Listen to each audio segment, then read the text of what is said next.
All right, everybody, welcome back to the channel. I am Brian Lee Durfee, author of The Blackest Heart and The Forgetting Moon, both books published by Simon & Schuster's Saga Press. Today, I'm going to be reviewing Lightning by Dean Koontz. You know, I got my entire Dean Koontz collection down here.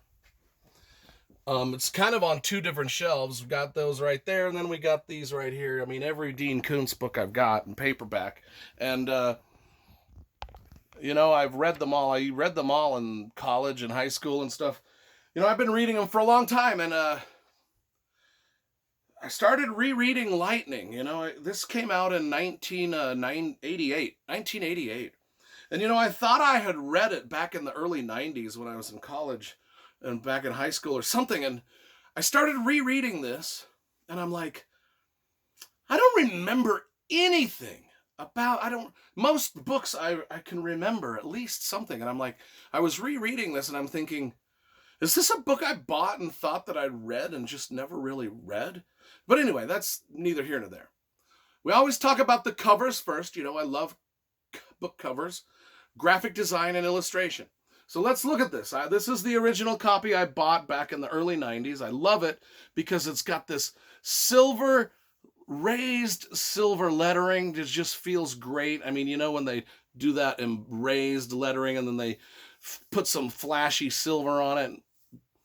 Dean Koontz's name, great font that they used. I love the font. I love the way it's got that late 1980s horror novel or movie feel to it. It's just got this house with some lightning, because it is called Lightning, and it's got this house with the lightning, and it really does. This cover has nothing to do. The lightning in the house really has not much to do with the book, other than at the beginning, the girl is born in the lightning storm. Dean Koontz hated I did a little research on this book. Dean Koontz hated the title of this book. Not only that, but he hated the titles of about his first 20 some odd books because he never got to choose the title. The publisher always chose the titles. I got to choose the titles of my books. Blackest Heart, Forgetting Moon, book 3 is The Lonesome Crown. I chose those. I didn't get any pushback on that at all.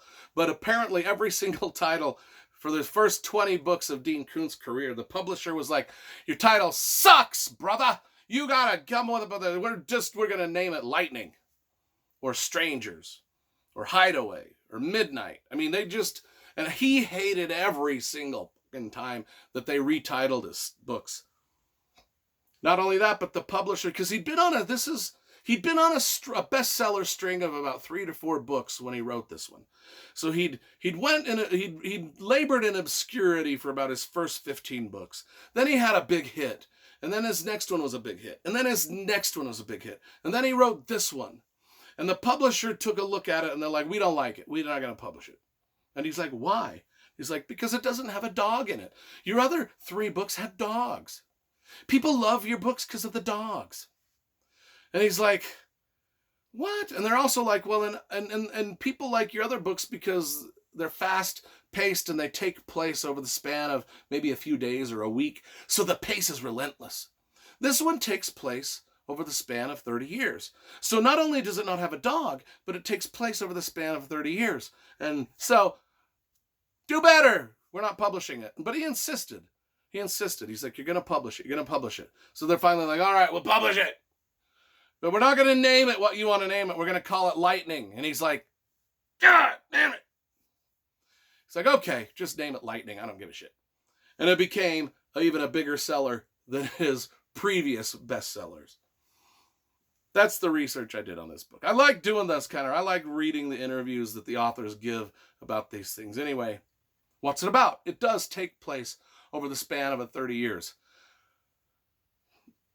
And maybe I agree with the publisher on that. That was the one thing that really I didn't like. Because I think that the story could have taken place over the span of maybe a few years, but not 30. But anyway, I am not the author. I'm not going to criticize it that much because there's still a lot of cool things that are happening in this. It's about a young girl who's born during the lightning. And so the doctor that was going to be there for the birth of the girl is kidnapped. And so the mother has to give birth to the girl without the regular doctor there, and the mother dies. So the girl is just left with her father. So the guy that kidnapped the mother has a plan, like a nefarious plan, and he works with some sort of secret, super secret government agency. And so the girl grows up with her father, and she loves her father. And there's a few chapters here where their father they have a delightful relationship, but then he passes away. Now, this is not spoilery. This all happens within the prologue, okay? And so he passes away. Now she's thrust into an orphanage.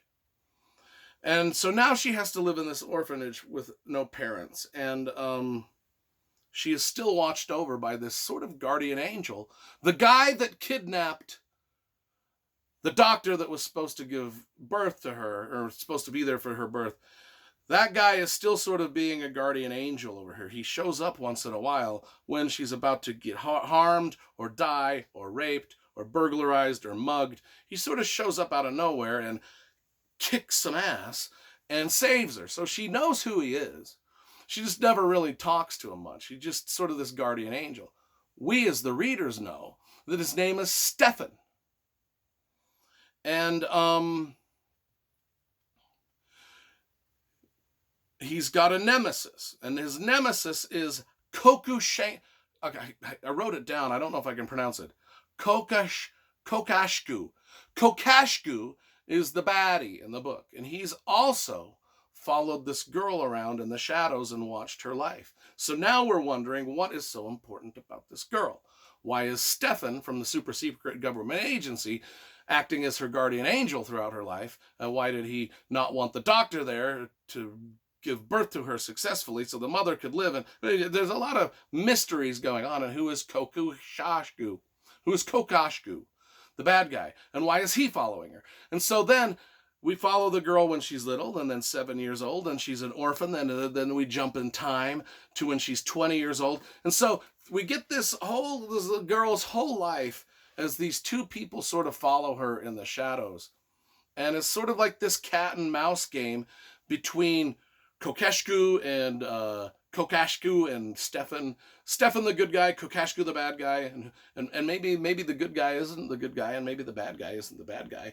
And then Hitler shows up, and Churchill, and Stalin too. I'm not shitting you. I ain't even fucking making this up. I was like, okay, so I had no recollection of reading this when I was younger. Usually every book in my library, I can take a look at it and be like, that was about that, that was about that. I picked this up and I'm like, I don't remember any of this. Not any of it. So either I read it and it didn't register anything to me back in the day, or maybe I just thought I'd read it and hadn't, which is a possibility. I'm not infallible, people. And I do promise you that Hitler and Churchill are in this book. And it's kind of like the life story of this lady and these different people that follow her around. And super secret government agencies. And maybe some time travel. I don't know. Anyway, it's just a weird Dean Koontz book. And I was I've read better Dean Koontz books. That's all I can say about this. I'm going to give it about a 6.5 out of 10. It did need to. I would have appreciated if there was a dog in this book. The publisher was, yeah. It was still kind of interesting, though. I mean, it was interesting. I was interested in seeing what the hell's going on. There's a lot of what the hell's going on throughout this. You're mystified. Why is this girl important? Because she doesn't seem like she'd be important. And why is Stefan and Kokashku chasing her around? Anyway, 6.5 out of 10 for Lightning Dean Koontz. So we'll be reviewing all the Dean Koontz books. And there are some Dean Koontz books that are fucking dope. Dope! Anyway, there we go.